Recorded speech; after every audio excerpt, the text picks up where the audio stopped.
போலாம். இந்த காலங்களில் எல்லாரும் பார்க்குற சந்தோஷம்.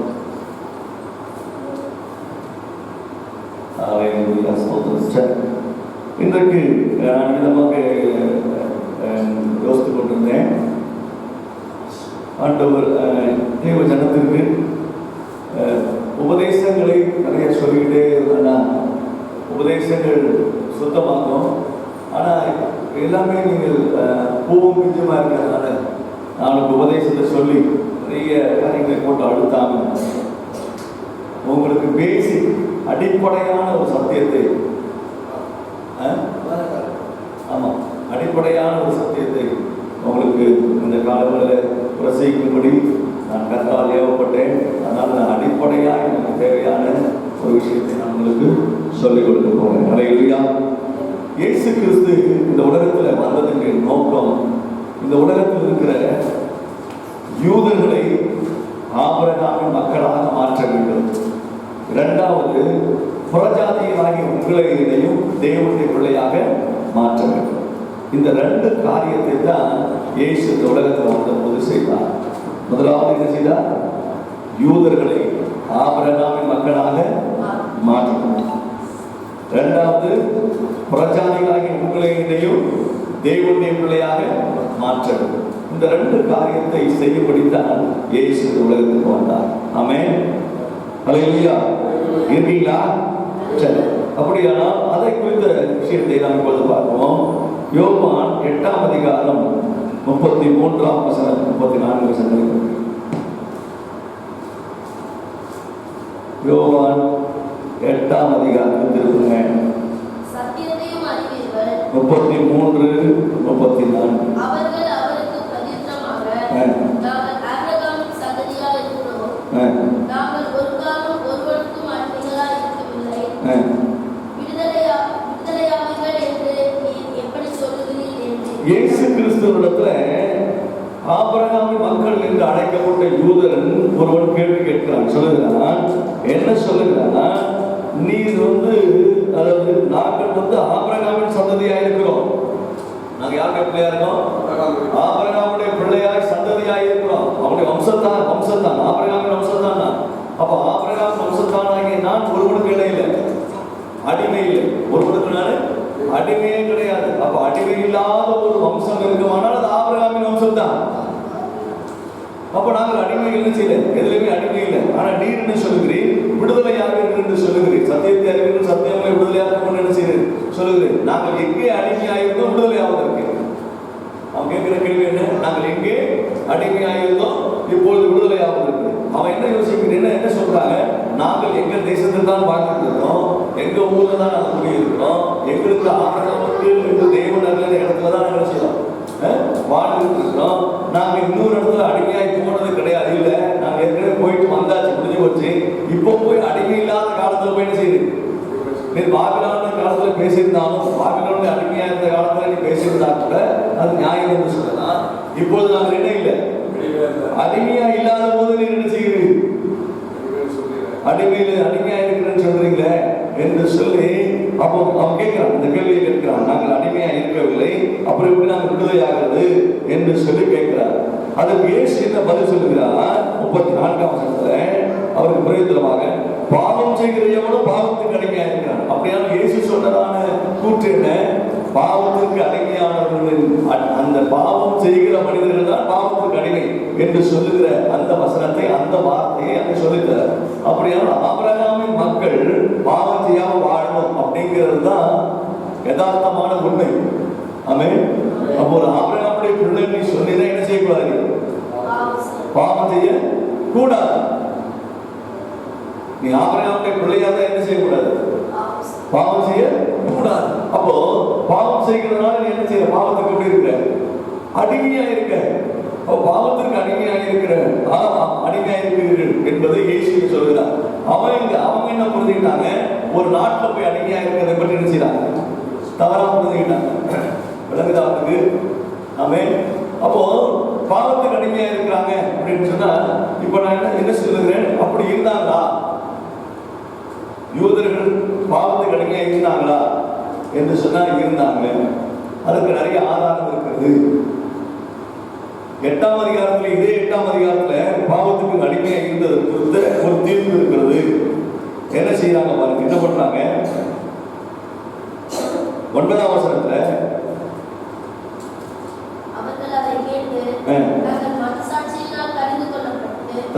யாரும் நினைச்சுக்கல, அவங்க மனசாட்சியே அவங்க கடிந்து கொள்ளுது, நீ பாவம் பண்ண அப்படின்னு.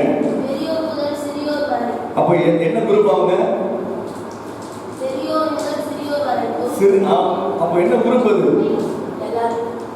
பெரிய ஆள் இருக்கா, பாலை பையன் இருக்கா, 40 வயசு இருக்கா, 25 ஆளும் இருக்கா. அப்ப பெரிய சிறியோர் எப்படிப்பட்ட பாவம் இருக்காங்க? ஒவ்வொருவராய் போய்விட்டார்கள். இவங்க எல்லாருமே பாவிகள். அப்படியானால் பாவத்துக்கு அடிமையா இருக்கிறவங்க ஏஜ் குரூப்ல கிடையாது, எல்லா ஏஜ்லயும் இருந்திருக்கிறாங்க. ஏசு கீழே புரிஞ்சு எழுதுகிறார். அவன் பார்த்துட்டு என்ன செஞ்சாங்க, போயாச்சு.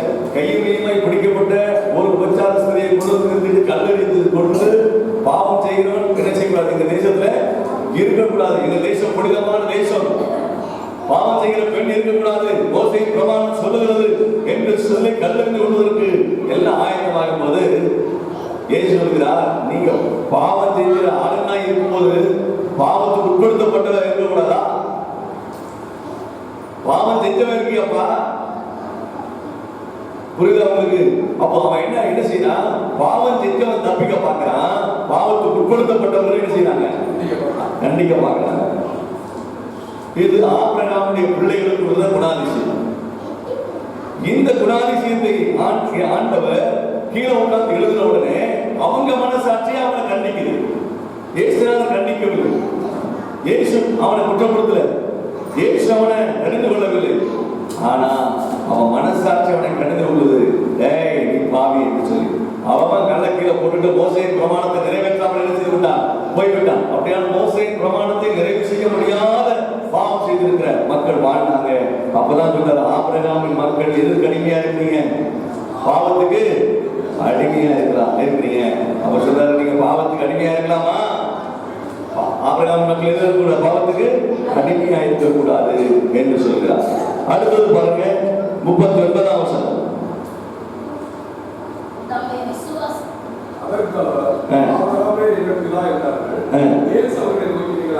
இப்ப பாருங்க 39ஆம் வசனத்துல மிக தெளிவாக சொல்றாங்க, ஆபிரகாமே எங்கள் பிதா. எங்களுடைய பிதா யாரு? ஆபிரகாம் அப்படிங்கிறார். அப்புறம் சொல்லிட்டு சொல்றாரு, அவர்களை நோக்கி ஆபிரகாமுக்கு பிள்ளைகளாக இருந்தால் ஆபிரகாமின் கிரியை செய்வீங்க அப்படிங்கிறார். ஆபிரகாம் என்ன கிரியை செய்தான்? அவன் விசுவாசித்தான், போகுமிடம் தெரியாமல் புறப்பட்டு போனான். அவன் ஆண்டவரை முகமுகமாய் அவன் சந்தித்து நண்பனை போல அவரோடு உணவு செய்தான். காரியங்களை அப்படி உறவுகளுக்கு இருந்தது. அப்ப அவன் சொல்கிறான், ஆபிரகாமுடைய கிரியை என்ன?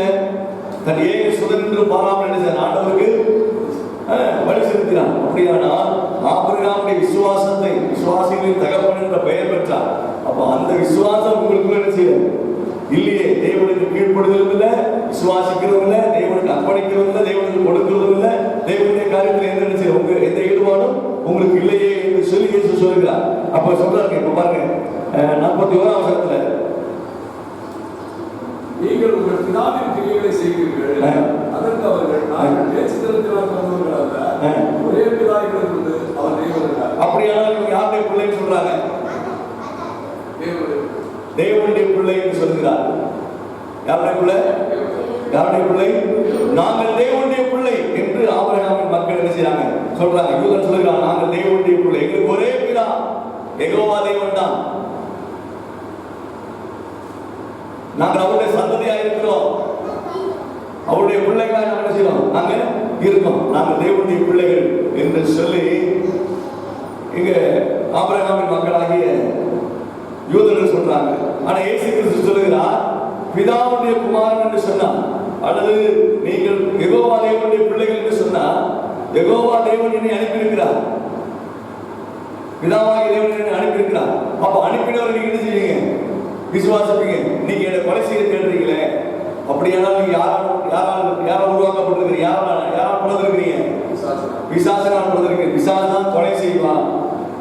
அழிப்பான்.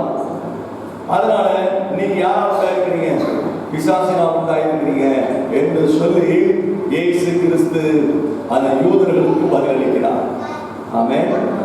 அப்போ இது எதுக்கு இதெல்லாம் சொல்லிட்டு வர, நீங்க இதெல்லாம் கவனிச்சு பாருங்க. அப்படியானால் ஆபிரகாமின் பிள்ளைகள் என்று சொல்லுகிறதுல யூதர்கள் அவ்வளவு கௌரவமும் கர்வித்தனமும் அவருக்கு இருந்தது. ஆபிரகாமின் ஆசீர்வாதங்களுக்கு சொந்தம் என்று பேசினார்கள். ஆபிரகாமின் வாக்குத்தத்தங்களுக்கு சொந்தம் என்று பேசினார்கள். வாக்குத்தத்த தேசத்தில் குடியிருந்து இது ஆபிரகாமின் பூமி என்று நினைச்சாங்க, வைராக்கியம் பாராட்டினார்கள். ஆனால் ஆபிரகாமுக்குள் இருந்த தேவ கிரியை ஒன்று அவர்கள் இல்ல, எல்லாம் பேச்சு பெருசா இருந்துச்சு. நாங்க ஆபிரகாமுடைய பிள்ளையா இருக்கிறதுனால தேவனுடைய பிள்ளையா இருக்கிறோம், ஆபிரகாமின் ஆசீர்வாதத்துக்கு சொந்தக்காரர், இப்படி எல்லாம் அவங்க பேசி தன்னுடைய அந்த ஆசீர்வாதம் என்று பேசினார்கள். அதனாலதான் இன்றைக்கு ஒரு கூட்டம் ஆபிரகாமை குறித்து பேசும்போது ஆபிரகாமின் ஆசீர்வாதத்துக்கு சொந்தக்காரர் நாமெல்லாம் என்று சொல்லி பேசிக் கொள்கிறார்கள். நிறைய பிரசங்கியார்கள் ஆபிரகாமுடைய ஆசீர்வாதத்தை பற்றி பேசிட்டு இருக்கிறாங்க. ஆனால் இந்த காலங்களில் நீங்கள் ஒன்று புரிந்து கொள்ள வேண்டும், ஆபிரகாமிலும் பெரியவர் ஒருவர் உண்டு. அவருடைய ஆசீர்வாதம் தான் இந்த காலகட்டங்களுக்கு தேவை என்பதை நாம் புரிந்து கொள்ள வேண்டும். ஆமென். அந்த காலகட்டங்களில் பழைய ஏற்பாட்டினுடைய புத்தக அந்த காலகட்டங்களில் தேசம் கொடுக்கப்பட்டாயிற்று. அங்கே சொத்தும் ஆஸ்தியும் இல்லைன்னு சொன்னா அங்க ஒரு காரியம் செய்ய முடியாது, செய்ய முடியாது. ஆனா இப்பொழுது இயேசு கிறிஸ்து இந்த பூமிக்கு வந்த பிறகு நடக்கிற சம்பவத்தை பாருங்க. 44ஆம் வசனம் படிங்க. நீங்கள் உங்கள் பிதாவாகிய பிசாசானவர்களால் உண்டானவர்கள், உங்கள் பிதாவினுடைய இச்சைகளின்படி செய்ய வராதிருக்கிறீர்கள். அவர் ஆறு முதல் கொண்டு மனுஷன் குறைபாதனாய் இருக்கிறார். சத்தியம் அவர்களுக்கு இல்லாதபடியால், சத்தியம் அவனிடத்தில் இல்லை, அவன் சத்தியத்திலே நிலைத்திருக்கவில்லை. அவன் பொய்யனும் பிதாவுமாய் இருக்கிறபடியால், பொய்க்கு பிதாவுமாய் இருக்கிறபடியால் பொய் பேசுவோம் தன் சொந்தத்தில் எடுத்து பேசுகிறான். அப்படியானால் பிசாசினால் உண்டானவர்கள், பிசாசை தகப்பன் என்று ஏற்றுக்கொள்கிறவர்கள், அவனுடைய கிரியை தான் உங்களுக்குள்ள இருக்கும். அப்படியானால் நீங்க என்ன பேசுறீங்க? பொய் நிறைய பேசுறீங்கப்பா என்று சொல்ல. அப்ப யூதர்களுடைய பழக்கம் என்ன பண்ணாங்க? நாளைக்கு நிறைய பொய். யூதர்கள் என்ன சொல்லுவாங்க? பொய், எதுக்கு எடுத்தாலும் பொய், நான் செய்யல அப்படின்னு சொல்லி முடிப்பான். அப்ப இவனுக்கு பழக்கம், நாங்கள் உங்களுக்கு சத்தியத்தை சொல்லுகிறோம் அப்படின்னாலே நீங்கள் என்னை என்ன செய்யவில்லை, விசுவாசிக்கல அப்படிங்கிற இந்த சம்பவத்துல இப்படி இதைதான் நீங்க பார்த்துட்டீங்க இல்லையா? இதெல்லாம் அவங்க சொல்லிட்டேன். அப்படியானால் இந்த இயேசு கிறிஸ்து வாழ்ந்த போது பிசாசினால் பிடிக்கப்பட்டவர்கள் யாரு? வியாதியினால் பிடிக்கப்பட்டவர்கள் யாரு? அடுத்தது சொத்தின் மேல் ஆசையோடு வாழ்ந்த ஆட்கள் யாரு? அவங்களை பத்தி இயேசு என்ன சொல்கிறார் என்று சொல்லி நம்ம பார்க்கணும். புரியுதா? ஆபிரகாம் நமக்கு தேவை, ஆபிரகாமின் ஆசீர்வாதம் நமக்கு தேவை. ஆபிரகாமுடைய மடிதான் இளைப்பாறுகிற ஸ்தலம். இப்படிலாம் உயர்ந்த இடத்துல வைக்கப்பட்டு பேசப்படுகிறார், உண்மைதான். ஆனால் அதையும் கடந்து இன்னொரு இடம் இருக்கு. உலக பிரகாரமான ஆசீர்வாதம், சொத்து, சுகம், ஆஸ்தி, அந்தஸ்து, கார், பங்களா, இதெல்லாம் நமக்கு தேவைதான், இல்லை என்று சொல்லவில்லை. ஆனால் அதையும் கடந்து ஒன்று இருக்கிறது என்பதை இயேசு சொல்கிறார். அதை பற்றி தான் இந்த காலங்களில் சிந்திக்க போகிறோம். ஆனால் அதற்கு முன்பதாக நம்ம இதையெல்லாம் பார்த்தாதான் அது நமக்கு அந்த மேன்மை புரியும். இந்த உலகத்தில் இருக்கிற விஷயங்கள்லாம் பார்த்தாதான் தேவன் இயேசு கிறிஸ்துவின் ஆசீர்வாதத்தின் மேன்மை நமக்கு என்ன செய்யும், புரியும். எனவே இவைகளை நான் உங்களுக்கு கோடிட்டு காட்ட விரும்புகிறேன். வாசிப்போம். நீங்கள் இன்னும் 13ஆம் அதிகாரம், லூக்கா 13ஆம் அதிகாரம் 11ஆம் வசனத்தில் இருக்கிறேன்.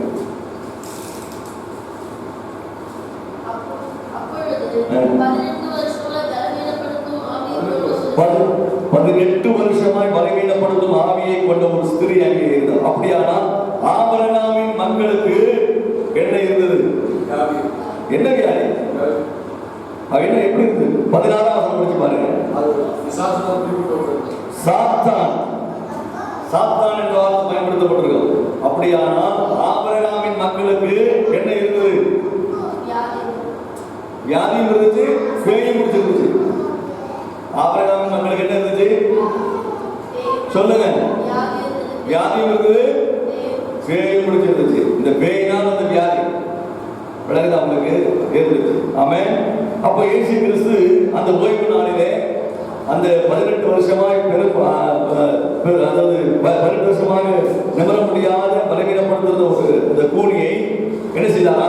தொட்டு நிம்மதிப்படி செய்தார். ஆமென். அப்போ வியாதியை சுத்தமாக்கி பிசாசை என்ன செய்தார்? விரட்டினார். ஆமென். அப்போ ஆபிரகாமின் மக்கள் எங்கள் தேசம் தேவனுடைய தேசம், தேவன் வாசம் பண்ணுகிறார், தேவாலயம் இருக்கிறது, கர்த்தருடைய மகிமை இருக்கிறது, இது ஆபிரகாமின் தேசம். இந்த தேசத்துல என்ன இல்லை? பாவம் இல்லை, வியாதி இல்லை, பிசாசு இல்லை அப்படின்னு சொல்லணும். ஆபிரகாமின் தேசம் என்று சொன்னால் தேவன் வாழுகிற தேசம். தேவன் வாழுகிற இடத்துல என்ன இருக்கக்கூடாது? வியாதியும் இருக்கக்கூடாது, பிசாசு இருக்கக்கூடாது, பாவமும் இருக்கக்கூடாது, எதுவுமே இருக்கக்கூடாது இல்லையா? ஆனா இயேசு கிறிஸ்து வந்த போது ஆபிரகாமின் தேசத்துல என்ன இருந்தது? பாவம் இருந்தது, பிசாசு இருந்தது, வியாதியும் இருந்தது. அப்ப இயேசு வியாதியஸ்தனை தொட்டு சுகமாக்கினார். குஷ்டரோகிகளை என்ன செய்தார்? தொட்டு சுகமாக்கினார். குருடர்களை சுகமாக்கினார். ஆக்கினாரா இல்லையா? ஆமென். அப்போ அந்த தேசத்துல அப்படிதான் இருந்தாங்க. அப்போ அவர்கள் தங்களை எண்ணிக்கொண்டிருக்கிற இடம் என்ன? நாங்கள் ஆபிரகாமின் மக்கள், எங்களுக்கு என்ன இருக்கக்கூடாது? வியாதி வரக்கூடாது, வியாதி வரக்கூடாது, வியாதியை உன்னை விட்டு விலக்குன்னு சொல்லியிருக்கிறார்.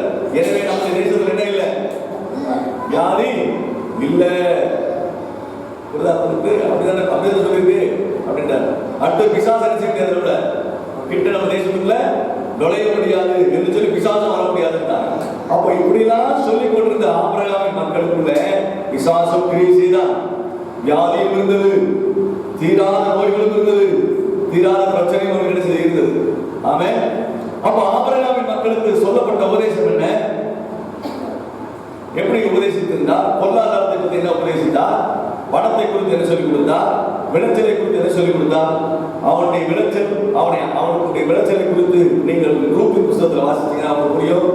யாத்ரா புத்தகத்துல லேவியராகம சட்டங்களை சொல்லும்போது நீங்கள் வாசித்தா தன் தேசத்தில் எப்படி வாழணும்ன்றது அங்க என்ன செய்யப்பட்டிருக்கு? சொல்லப்பட்டிருக்கு. அப்படிதான் வாழணும் அப்படின்னு சொல்லி கொடுத்தார். அப்படியானா உன்னுடைய வீட்டா அல்லது உன்னுடைய குடும்பத்துல உன்னுடைய சகோதரமாருக்குள்ள என்ன இருக்கக்கூடாது? ஏழை இருக்கக்கூடாது, வறுமை இருக்கக்கூடாது. அதை ஒழிப்பதற்கு என்ன செய்யணும்? உதவி செய்யணும். இப்படிலாம் சொல்லிக் கொடுத்தார். இதெல்லாம் சொல்லிக் கொடுத்தார். ஆனா இதுல யார் எதையுமே யார் செய்யல? யூதர்கள் செய்யல. ஆனா சொல்றது மட்டும் என்ன சொல்லிட்டாங்க? நாங்க ஆபிரகாமின் மக்கள், ஆபிரகாமின் மக்கள் சொன்னாங்க.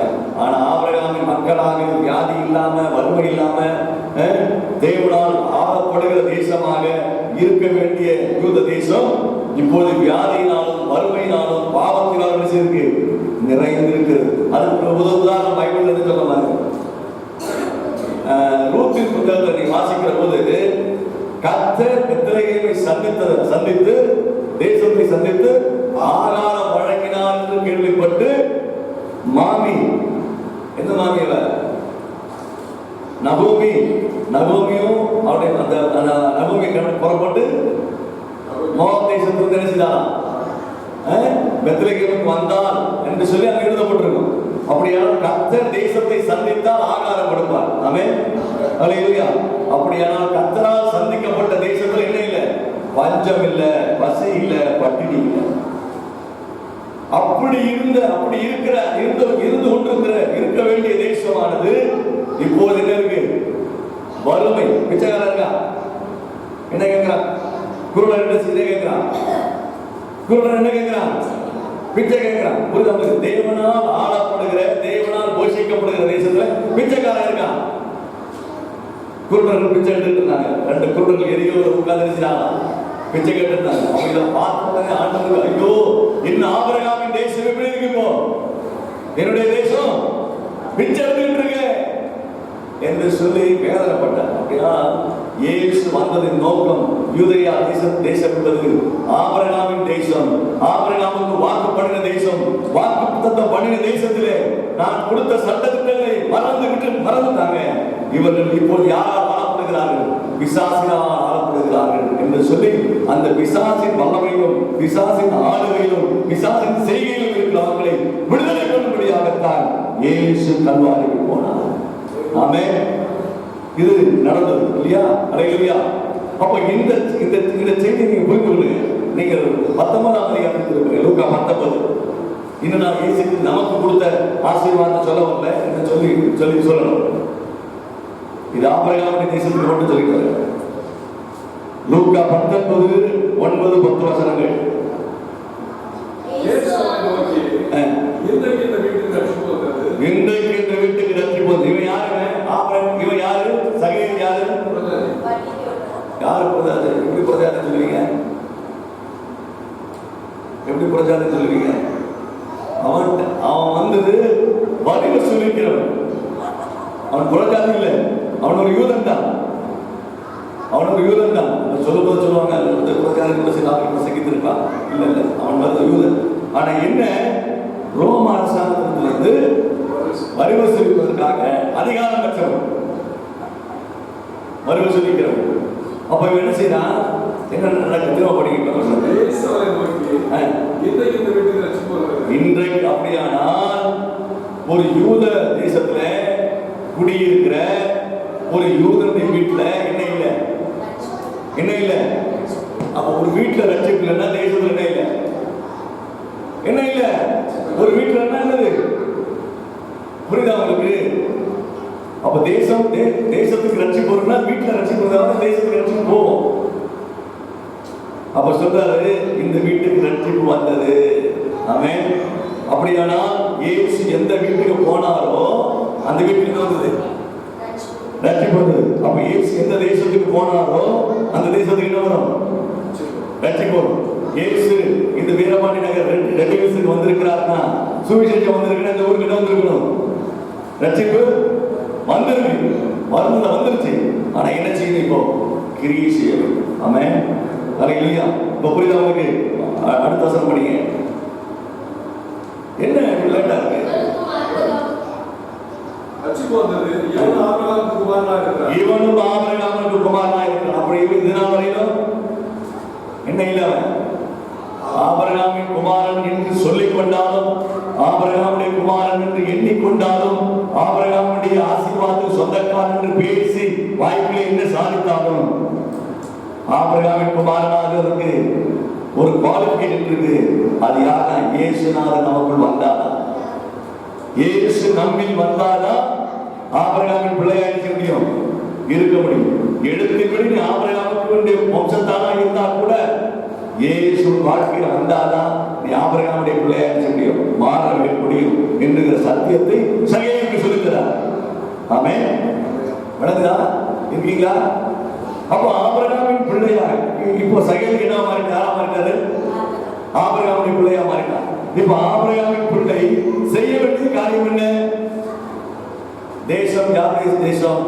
ஆபிரகாமின் தேசம், தேவனுடைய தேசம். நீ சாப்பிடுறது, நடக்கிறது, உடுத்துறது, சுவாசிக்கிற காற்றெல்லாம் யாரு? ஆபிரகாமுக்கு, தேவனுக்கு சொந்தமானது. அப்போ நீ என்னவா மாறணும்? சுயநலமா இருக்கக்கூடாது. எப்படி மாறணும்? எப்படி மாறணும்?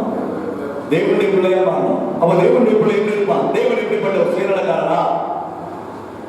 சொத்து சேர்க்கிறவரா? ஆசை உள்ளவரா? பேராசை உள்ளவரா? எப்படிப்பட்டவர்? அவர் செய்கிறவர், கொடுக்கிறவர், தானம் பண்ணுகிறவர், தியாகம் பண்ணுகிறவர் இல்லையா? அப்ப இவன் என்ன செய்யறான்? நான் யார்கிட்டயாவது ஒண்ணு வாங்கினா தரேன், நாளா தரேன் சொன்னானா இல்லையா? அப்ப என்ன ஆசை? என்ன ஆசை போயிடுச்சு அவனுக்கு? பிசாசு வந்து சொத்தை சேர்க்கணும்னு சொல்லி தருவான், ஆண்டவர் சொத்தை செலவு பண்ணு சொல்லி தருவார். பிசாசு என்ன செய்வான்? சொத்து சேர்க்க சொல்லி ஐடியா கொடுப்பான். அது ஊழியர்களா இருந்தாலும் சரி, விசுவாசியா இருந்தாலும் சரி, சொத்து சேர்க்கிற ஆசையை சொல்லி கொடுத்தா அது யாருடைய வேலை? யாருடைய வேலை? ஆமா, பிசாசுடைய வேலை. ஆனா தேவன் அப்படி இல்லை. தேவன் செய்கிறவர், கொடுக்கிறவர். அது உதாரணத்துவமாக எதுக்கு? சுவிசேஷத்துக்காக, ஆண்டுடைய பணிக்காக, அவருடைய வேலைக்காக செய்ய கொடுக்கிறவர். அப்போ இவன் சொல்றான், ஒண்ணு வாங்க நாள் தரேன், நான் யாரையும் ஏமாத்தல.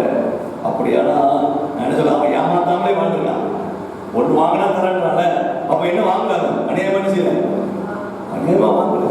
அப்படி ஏதாவது நான் வாங்கினதுன்னு யாரும் சொல்லுங்கப்பா, நான் என்ன செய்யறேன்? நானா திரும்ப தரேன். அப்ப எந்த அளவுக்கு அவன் ஆபிரகாமுடைய பிள்ளை என்பதை ப்ரூஃப் பண்ணாம. அப்படியானா ஆபிரகாமின் பிள்ளைகளாக யூதர்களை மாற்றுவதற்கு தான் இயேசு உலகத்துக்கு வந்தான். ஆமென். விளங்குதா? அல்லேலூயா. இப்போ புறஜாதிகளாகி நமக்கு போலாமா? நீங்க தெரிஞ்சுக்கிட்டு நீங்க தெரிஞ்சுக்கணும். புறஜாதிகளாகி நம்மை இயேசு எப்படி ஆசீர்வதிக்க விரும்புகிறார் என்று பார்த்தீங்கன்னா அதுல ஒரு பெரிய மகத்துவம் இருக்கு. ஆமென். ஒரு பெரிய மகத்துவம் இருக்கு. வாசிங்க யோவான் 1:12. சீக்கிரம் வாங்க.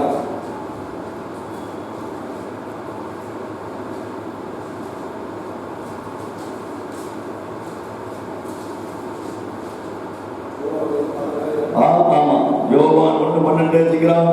அவருடைய நாமத்தின் மேல் விசுவாசம் உள்ளவர்களாகிய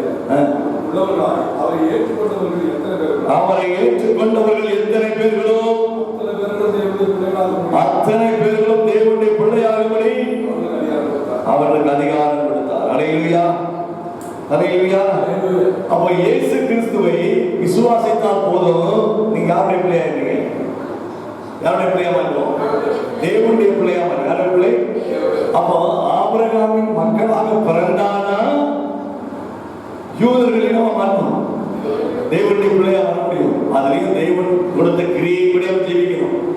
அப்படி அப்ப இங்கே பார்க்கிறோம் இயேசு கிறிஸ்துவை விசுவாசித்தால் போதும்.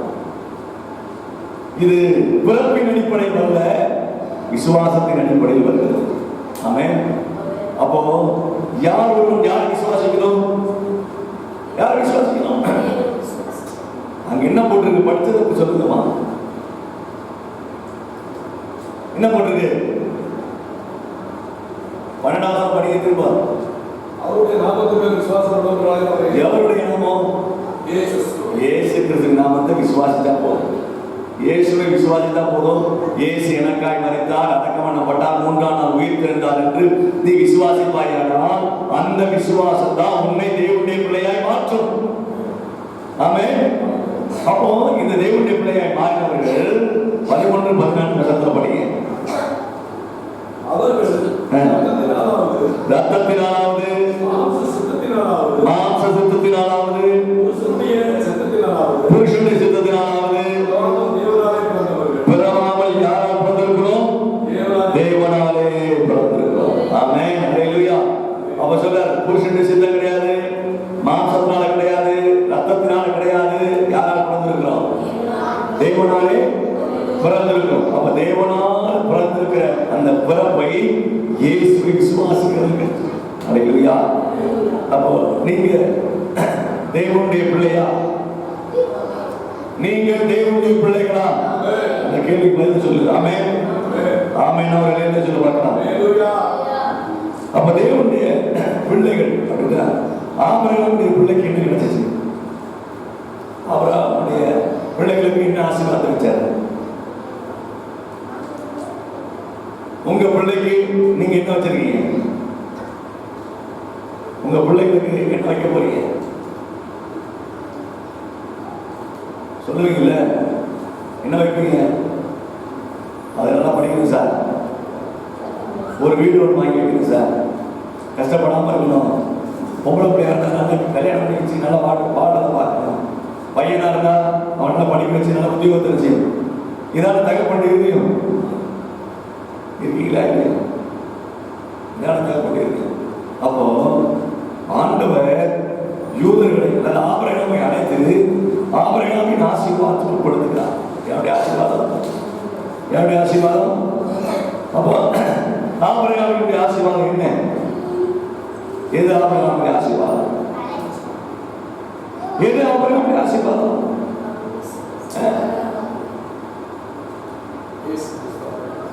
ஆபிரகாமுடைய ஆசீர்வாதம் சொந்த தேசம். முதல்ல என்னது? சொந்த நாடு. ஆமென். அந்த நாடு எப்படிப்பட்டது? பாலும் தேனும் ஓடுகிற தேசம், செழிப்பான இடம். ஆமென். இரண்டாவது ஆராதனை ஸ்தலம், தேவனை ஆராதிக்கிற இடம், ஆராதனை ஸ்தலம். அந்த தேசத்துல எங்கும் ஆரோக்கியம். தேசத்துல எங்க என்னது? ஆரோக்கியம்.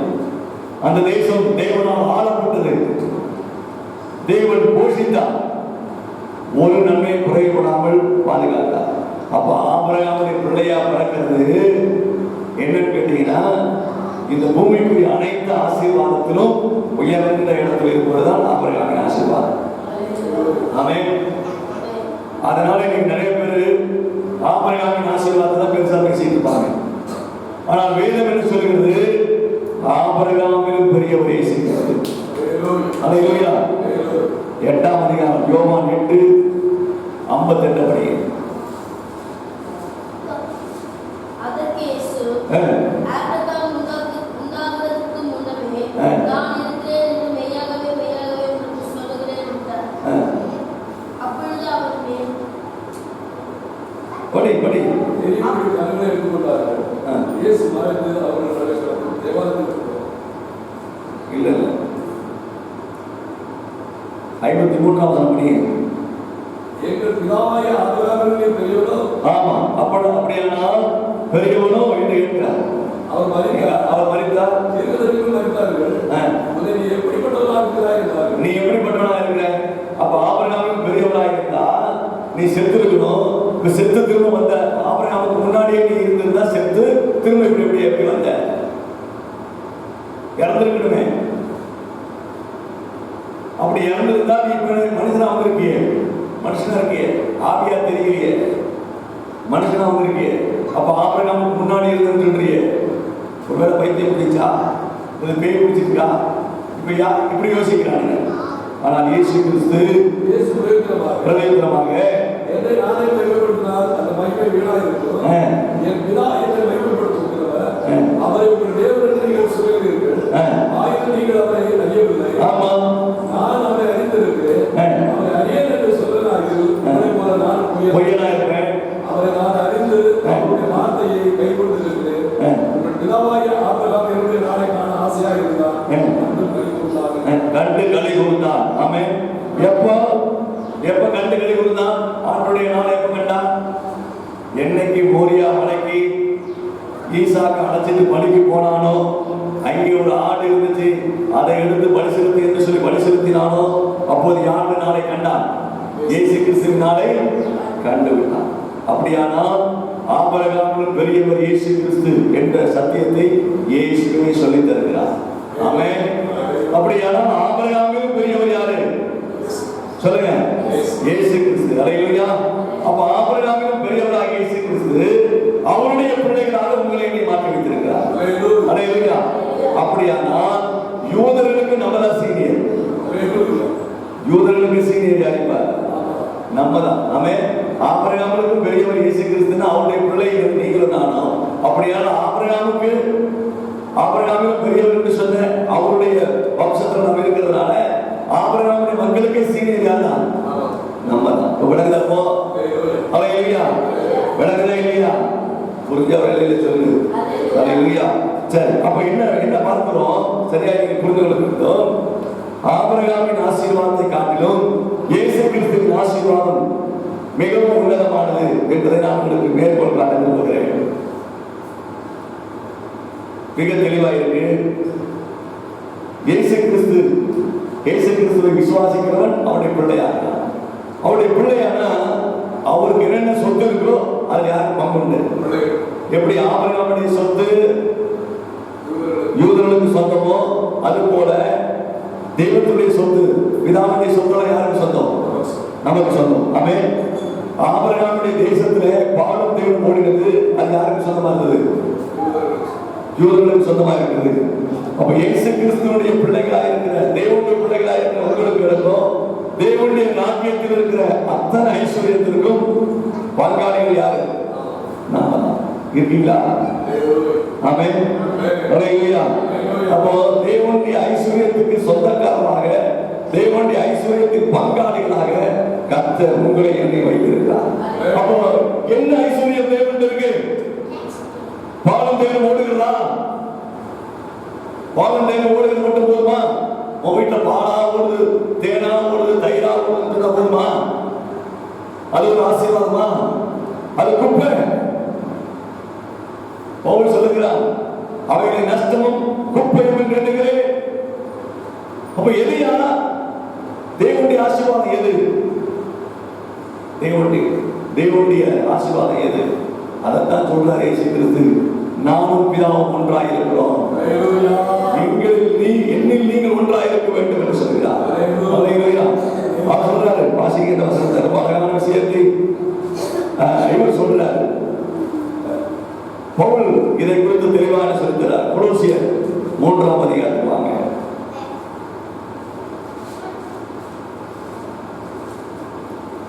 கொலோசியர் 3ஆம் அதிகாரம் முதல் 2 வசனங்களை படிங்க. 3:1-2 வசனங்களை படிங்க. கிறிஸ்துவுடனே எழுந்தருள்ளாரா? கிறிஸ்து தேவனுடைய வலதுபார்சத்தில் வீற்றிருக்கும் இடத்தில் உள்ள மேலானவைகளை தேடுங்கள். மேலானவைகளை தேடுங்கள். அப்படியானால் இயேசு கிறிஸ்து நமக்கு ஐஸ்வர்யத்தை இயேசு கிறிஸ்துவினால் நமக்கு ஐஸ்வர்யம் கொடுக்கப்படுகிறது. பிதா வந்து அந்த ஐஸ்வர்யத்தை வைத்திருக்கிறார். பிதா அந்த ஐஸ்வர்யத்தை வைத்திருக்கிறார். என்ன ஐஸ்வர்யத்தை வைத்திருக்கிறார் பாருங்க. பூமியில் உள்ளவைகள் அல்ல, மேலானவைகளை நாடுங்கள். பூமியில் உள்ளவைகளை அல்ல, மேலானவைகளை நாடுங்கள். அப்ப என்ன சொல்றாரு படிக்கவே? ஏனென்றால் நீங்கள் மரித்தீர்கள், உங்கள் ஜீவன் கிறிஸ்துவுடனே தேவனுக்குள் மறைந்திருக்கிறது. நம்முடைய ஜீவனாகிய கிறிஸ்து வெளிப்படும் போது நீங்களும் அவருடைய கூட மகிமையில் வெளிப்படுவீர்கள். ஆமென். அப்படியானால் மகிமையின் ஐஸ்வர்யம் நமக்கு சொந்தம். ஹல்லேலூயா. இயேசு கிறிஸ்து எங்கே உட்கார்ந்து இருக்கிறாரா? பிதாவின் வலது பார்சத்தில் உட்கார்ந்து இருக்கிறார். அது பக்கத்துல ஒரு சிங்காசனம் இருக்கு. அந்த சிங்காசனத்தை கர்த்தர் நமக்காக ஆயத்தம் பண்ணி கொண்டிருக்கிறார். ஆமென். அப்போ மகிமையின் வாழ்க்கை, மகிமை, நீங்க இந்த விஷயத்தை புரிஞ்சுக்கணும். தேவனுடைய ஆசீர்வாதத்தினுடைய மொத்தமான செய்கை என்ன? மகிமையின் ஐஸ்வர்யம். ஆமென். இது பூமிக்குரிய ஐஸ்வர்யம். ஆபிரகாமுக்கு ஆசீர்வாதம் பூமிக்குரிய ஐஸ்வர்யம். இயேசு கிறிஸ்து கொடுக்கிற ஐஸ்வர்யம் பிதாவினால் கிடைக்கிற ஐஸ்வர்யம். மேலான சொல்றதை விட மகிமையின் ஐஸ்வர்யம். என்ன ஐஸ்வர்யம் அது? ஹல்லேலூயா. அப்ப இந்த மகிமையின் ஐஸ்வர்யத்தை ஆண்டவர் நமக்கு எப்படி கொடுக்கிறாரு? ஆண்டவர் எப்படி நமக்கு வச்சுட்டு போறாரு அப்படின்னு பாத்தீங்கன்னா, நீங்க இந்த மகிமையை நமக்குள்ள எப்படி வைக்கிறாரு பாருங்க. 1-2 கொரிந்தியர் புத்தகம்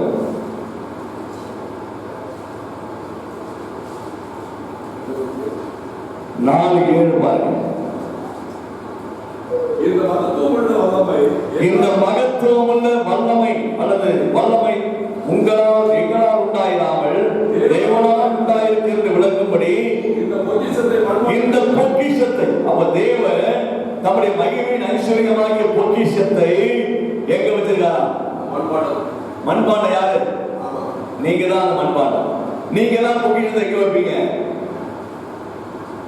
வீட்டு துணி மிஞ்சி போனா ஒரு 2 வருஷம் 3 வருஷம் கட்ட துணியை குப்பமேட்டுக்கு தான் வரணும். அதை எங்க வைக்கிறீங்க? பீரோல. அது பீரோ என்ன? அட்டைப்பட்டியாது. என்ன என்ன மெட்டீரியல் செஞ்சிருக்காங்க அந்த பீரோவை? சொல்ல வாய்த்தர இரும்பு. அவ பீத்த துணியவே இரும்பு பெட்டி வச்சு பாருங்க. சரிங்களா இல்லையா? கிழிஞ்சி போகிற துணியவே நீ எங்க வச்சு பாதுகாக்கிற? இரும்பு பெட்டி வச்சு பாதுகாக்கிற. ஆனா ஆண்டவர் தம்முடைய பொக்கிஷத்தை மண்பாண்டத்துல வச்சிருக்காங்க. ஆமென். அப்போ உன்னுடைய உலகத்தின் பார்வையிலும் உன்னுடைய பார்வையிலும் தெய்வத்தினுடைய பார்வையிலும் யார்தான்?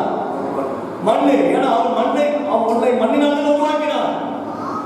அவர் உருவாக்கின பாண்டம் எப்படி மண்ணினால் உருவானது? அப்படியானால் தேவனால் உருவான மண் பானைக்குள்ள தேவன் தன்னுடைய மகிமை நினைச்சிருக்கிறார், வைத்திருக்கிறார். ஆமென். ஹல்லேலூயா. அப்ப தேவனுடைய பார்வையிலே நீ மண் பாண்டம், நீ மண்ணு. ஆனா உனக்குள்ள தேவன் தம்முடைய மகிமையை வைத்திருக்கிறார். ஹல்லேலூயா. ஹல்லேலூயா. அப்ப இந்த மகிமையை இப்ப சொல்லும்போது பாருங்க, நீங்க இப்படி சொல்ல விரும்புகிறேன். இன்னும் இவர் நம்ம பவுல் தான் ரொம்ப அழகான விஷயங்களை சொல்லுகிறார். 10ஆம் வசனம் படிங்க. 6:10 2 கொரிந்தியர் 6:10 அதேதான். எப்பொழுதும் சந்தோஷப்படுகிறார்களாகவும் கலைஞர் எண்ணப்பட்டாலும் அநேகரை ஐஸ்வர்யவர்களாகவும் ஒன்றும் இல்லாதவர்கள் எண்ணப்பட்டாலும் சகலத்தை உடையவர்களாகவும் எங்களை விளக்கப்பட்டிருக்கிறோம். அப்ப தேவனுடைய பிள்ளைகளுக்குள்ள இருக்கிற மகிமையின் ஐஸ்வர்யம் மண்பாண்டத்துல பெற்றிருக்கிற மக்கள் எப்படி இருக்கிறாங்கன்னா துக்கப்படுகிறவர்கள் தான். உங்க பார்வையில எப்படி இருக்கிறோம்? எப்படி இருப்போம்? துக்கப்படுகிறவர்கள் தான். ஆனால் எப்பொழுதும் எப்படி இருப்போம்? எப்போதும் சந்தோஷப்படுகிறவர்கள். உங்க பார்வையில நாங்க துக்கப்படுறவங்க, ஆனா எப்போதும் சந்தோஷமா இருக்கிறது யாரு? நாங்க தான். 2வது தரித்திரர் என்னப்பட்டாலும் உங்க பார்வையில நாங்க எப்படி இருக்கிறோம்? தரித்திரரா தெரிகிறோம். ஆனால் அநேகரை என்னவாய் மாற்றுகிறோம்? ஐஸ்வர்யவான்களாய். அப்படியானால் மண்பாண்டத்துக்குள் மகிமையின் பொக்கிஷத்தை பெற்ற மனிதர்கள் தரித்திரர்களை ஐஸ்வர்யவான்களாய் மாற்றி விடுவார்கள். அதனாலதான் அநேக ஊழியர்கள் நீங்க பாத்தீங்கன்னா அவங்க எப்பயும் போல இருப்பாங்க, ஆனா அநேகரை அவங்க ஆசீர்வாதம் வாங்கிக்குவாங்க.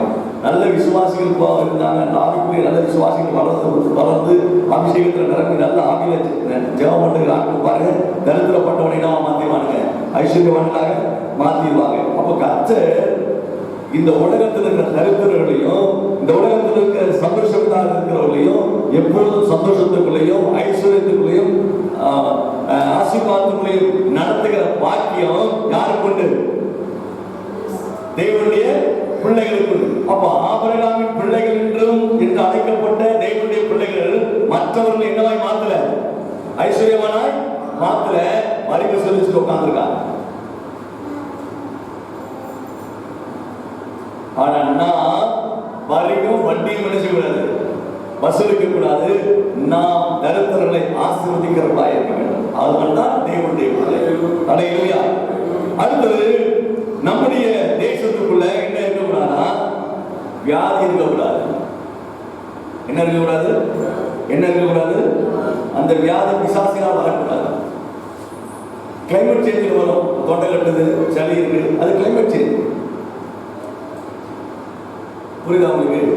ஆனா நம்முடைய வியாதி எப்படின்னா பிசாசினால் ஒரு வியாதி செய்யக்கூடாது, வரக்கூடாது. ஏன்னா பிசாசு உனக்கு என்ன இல்லை, என்ன இல்லை. ஆமா, நீ தேவனுடைய பிள்ளையானால் உனக்கு பிசாசை கிரியை செய்யும். நீ தேவனுடைய பிள்ளை என்று சொன்னா உனக்கு மகிமையின் ஐஸ்வர்யம் இருக்குமானால் உனக்குள்ள பிசாசை போய் உள்ள வருவான். என்ன செய்ய முடியாது? என்ன செய்ய முடியாது? பிசாசுல வர முடியாது. அப்படியே பிசாசுடைய கிரியைகளை மக்களோ சொந்தங்களோ அல்லது சொந்தம் என்று சொல்லிக் கொடுக்கிற புறஜாதிகளோ அல்லது பழைய சொந்தங்களோ நம்மை அப்படிப்பட்ட நிலைக்கு கொண்டு போகுமானால் இயேசு நம்மை விடுவிக்க போதுமானவராக இருக்கிறார். அல்லேலூயா. விடுவிக்கிறவரே நமக்குள்ள இருக்கிறார், விடுவிக்கிறவரே நம்மோடு கூட இருக்கிறார். நாம் அவராலே தேவனுடைய பிள்ளையாக்கப்பட்டிருக்கிறோம். அவங்களுக்கு அப்புறம் எப்படி பிசாசு வரும்? அப்படியானால் 18 வருஷமாய் கூனி இருந்த அந்த ஒரு பெண்ணை பிசாசின் பிடியில் இருந்து இயேசு விடுவித்தார் என்று சொன்னா, நீங்களும் நானும் இயேசு விசுவாசிக்கிற ஆட்கள் எத்தனை வருஷமா பிசாசின் பிடியில் இருந்தாலும் சரி, நீ விடுவிக்கப்பட்ட மனுஷியா ஜீவிக்க வேண்டும். அல்லேலூயா. அவன் தான் தேவனுடைய பிள்ளை. அல்லேலூயா. அடுத்தது, தேவனுடைய பிள்ளை என்று சொல்லுகிறவன் எப்படி இருக்கணும் அப்படின்னு சொன்னா, தேவனுடைய பிள்ளைகள் எப்படி இருக்கணும் அப்படின்னா, தேவனுடைய ஐஸ்வர்யத்துக்கு சொந்தக்காரன் மட்டுமல்ல. இங்க பாருங்க, ரொம்ப அழகான ஒரு விஷயத்தை சொல்றார். இது எபேசியருக்கு திருப்புங்க. எபேசியர்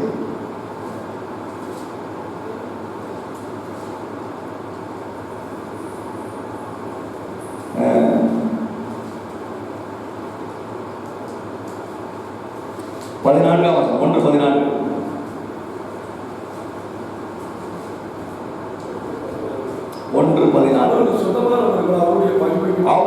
அவருக்கு சொந்தமானவர்கள், அந்த ரிலேட்டிவ்ஸ். அப்ப யாருக்கு சொந்தமானவங்க? இயேசுநாதருக்கு சொந்தம். எப்படி? மகிமையின் ஐஸ்வர்யத்துக்கு சொந்தக்காரர்கள் அல்லது மகிமையின் ஐஸ்வர்யத்துக்கு ஷேர் ஹோல்டர்ஸ். பிதாவாகிய தேவன் இயேசு கிறிஸ்துவுக்கு என்னென்ன ஆசீர்வாதம் வச்சிருக்கிறாரோ அத்தனை ஆசீர்வாதமும் உங்களுக்கு எனக்கு வைத்திருக்கிறார். அப்படி சொந்தக்காரர்கள் நம்ம. அப்படி சொந்தக்காரர்கள் அவருடைய மகிமைக்கு புகழ்ச்சியாக பேசப்படுவார். ஏன் நீங்க எப்படி இருக்கீங்க? நீங்க 13ஆம் வசனத்தை படிச்சு பாருங்க, சூப்பரா இருக்கு. அதாவது 12 படிங்க. அவரது சித்தத்தின் ஆலோசனைக்கு தக்கதாக எல்லாவற்றையும் நடப்பிக்கிற அவருடைய தீர்மானத்தின்படியே நாங்கள் முன்குறிக்கப்பட்டு கிறிஸ்துவுக்குள் அவருடைய சுதந்திரமாகும்படி சுதந்திரமாகும்படி. அப்படியே சுதந்திரம் என்று சொன்னாவே பிறப்புரிமை, பர்த்ரைட், சுதந்திரமாகும்படி. அப்படியானால் நீங்களும் நானும் தேவனுடைய பிள்ளையாகும்படி தெரிந்து கொள்ளப்பட்டோம். யாருடைய பிள்ளைகளாக தெரிந்து கொள்ளப்பட்டோம்? தேவனுடைய பிள்ளையாகும்படி தெரிந்து கொள்ளப்பட்டோம். அப்புறம் நீங்கள் உங்கள் ரட்சிப்பின் சுவிசேஷமாகிய சத்திய வசனத்தை கேட்டு விசுவாசிகளான போது இது இந்த வசனத்தை நீங்க யோவான் 1:12 போட்டு வாசிச்சு பாருங்க.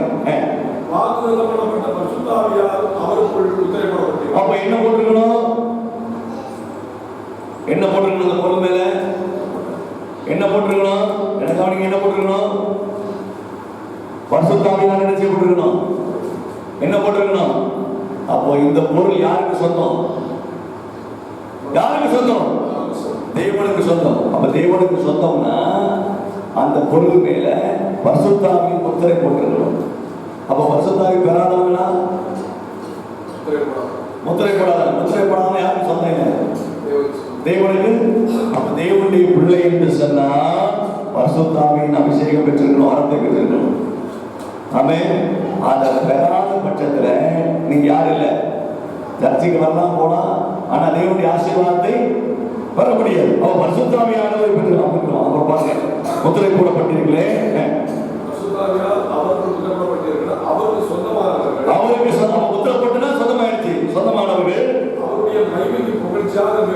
அவருடைய மகிமையின் புகழ்ச்சி அப்படியே மீட்கப்படுவார். அப்படியா மீட்கப்படுதல் ரட்சிக்க இயேசு கிறிஸ்து பூமிக்கு வந்து நம்மை மீட்கிறதான திருச்சபை எடுத்துக்கொள்ளப்படுகிறது ஆண்டவருடைய மகிமையின் புகழ்ச்சியாகும்.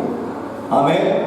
உங்களை கூப்பிட்டு போறது, உங்களை என்னையும் மத்திய ஆகாயத்தில் சந்தித்து பரலோகத்துக்கு அழைச்சிட்டு போறது பிதாவுக்கு மகிமை, அதாவது இயேசு கிறிஸ்துவுக்கு மகிமையின் புகழ்ச்சியாகும். ஆமென். அப்படியானால் இந்த பூமியில நீங்கள் நானும் இயேசு கிறிஸ்துவின் மகிமையின் புகழ்ச்சியாக ஜீவிக்க வேண்டும். ஹல்லேலூயா, ஹல்லேலூயா. வணங்குதா? 4ஆம் அதிகாரம் 30 படிச்சு பாருங்க. நீங்கள் மீட்கப்படும் நாளுக்கு என்று முத்திரையாய் பெற்ற தேவனுடைய பரிசுத்த ஆவியை துக்கப்படுத்தாதீர்கள். அங்க முத்திரை போடப்பட்டிருக்கீங்களே இருக்கு. அப்ப முத்திரை போடப்பட்டாச்சுப்பா, ஆனா என்ன செய்யாத? அந்த முத்திரை போடப்பட்ட பரிசுத்த ஆவி என்ன செய்யாத? துக்கப்படுத்தாது. அப்படியானால் தேவனுடைய பிள்ளைகள் என்று இந்த பூமியில வாழ்கிறவர்கள் பரிசுத்த ஆவியினாலே நிரப்பப்பட்டவர்கள். ஹல்லேலூயா, ஹல்லேலூயா. அப்போ யூதர்கள் ஆபிரகாமுடைய பிள்ளை என்றும் பிதாவுடைய பிள்ளை என்று சொன்னாலும் அவங்களுக்குள்ள என்ன இல்லை? பரிசுத்த ஆவியானவர்ல சட்டம் இருந்தது, நியாயப்பிரமாணம் இருந்தது. ஆனால் நமக்குள்ளே சட்டம் நியாயப்பிரமாணம் இருதயத்தில் எழுதப்பட்டிருக்கிறது. பரிசுத்த ஆவியானவர் நமக்கு என்ன செய்யப்பட்டிருக்கிறார்? கொடுக்கப்பட்டிருக்கிறார், பொழியப்பட்டிருக்கிறார் அல்லது அருளப்பட்டிருக்கிறார். ஹல்லேலூயா. அப்ப இந்த பரிசுத்த ஆவியானவர் தான் மகிமையின் புகழ்ச்சிக்காக இந்த மண்பாண்டத்தில் நாம் சுமந்து கொண்டிருக்கிறோம். ஹல்லேலூயா. அப்ப இந்த மீட்கப்படும் நாளுக்கென்று அதாவது பரிசுத்த ஆவியை பெற்றவன் தான் புத்திரன். பரிசுத்த ஆவியின் அபிஷேகத்தை பெற்றவன் யாருடைய புத்திரன்? தேவனுடைய புத்திரன் அப்படிங்கிற உரிமையை பெற்றுக் கொள்கிறார். இயேசு கிறிஸ்துவினாலே அது புத்திரனாகும்படி உள்ளவரா? புத்திரன் என்று சொல்கிறதுக்கு அவனுக்கு கொடுக்கப்படுகிற ராஜமுத்திரை எதுன்னு கேட்டீங்கன்னா பரிசுத்த ஆவியானவர். ஆமென். ராஜமுத்திரை இல்லைன்னா கல்யாணத்துக்கு போக முடியாது. ராஜமுத்திரை இல்லைன்னா ராஜரிகம் பண்ண முடியாது. ராஜமுத்திரை இல்லைன்னா பிசாசை ஜெயிக்க முடியாது. ராஜமுத்திரை பிசாசம் உண்டாகிற வியாதியை ஜெயிக்க முடியாது. எனவே பரிசுத்த ஆவியானவர் நமக்கு வேண்டும்.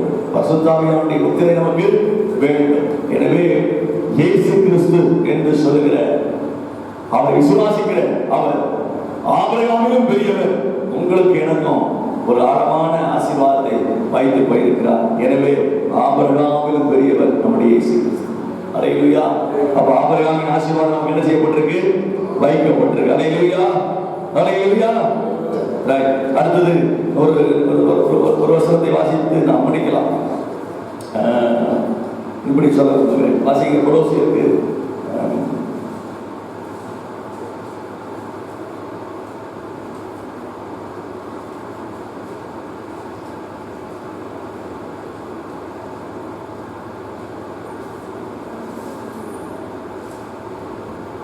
பவுல் அப்போஸ்தலனுக்கு அதை தெளிவாய் சொல்லிக் கொண்டிருக்கிறார்.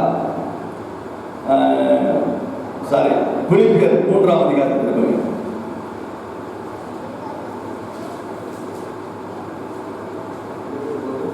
3ஆம் அதிகாரம் 21ஆம் வசனம். அவர் எல்லாவற்றையும் தமக்கு கொடுத்தக்க தம்முடைய வல்லமையான செயலின்படியே நம்முடைய அற்பமான சரீரத்தை நம்முடைய மகிமையான சரீரத்துக்கு ஒப்பாக மறுரூபப்படுத்துவார். ஆமென். அப்படியான இந்த மண்பாண்டத்தை மகிமைப்படுத்துகிற நாள் சீக்கிரத்தில் வருகிறது.